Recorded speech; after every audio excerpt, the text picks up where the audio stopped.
మాట్లాడతారు.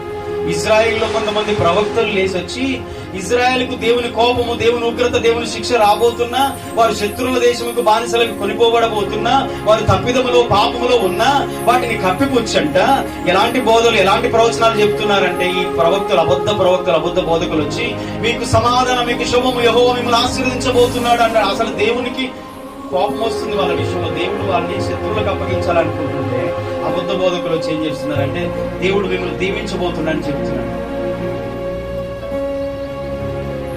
ప్రజలకు ఏది ఇష్టం? ఇప్పుడు దేవుని శిక్ష రాబోతుంది, ఇశ్రాయేలు ప్రజలారా మిమ్మల్ని మేము పరిశుద్ధపరుచుకుని దేవునికి ఇష్టంగా జీవించండి, దేవుని తట్టు తిరిగామా అని చెప్పే సేవకులు ఇష్టమా?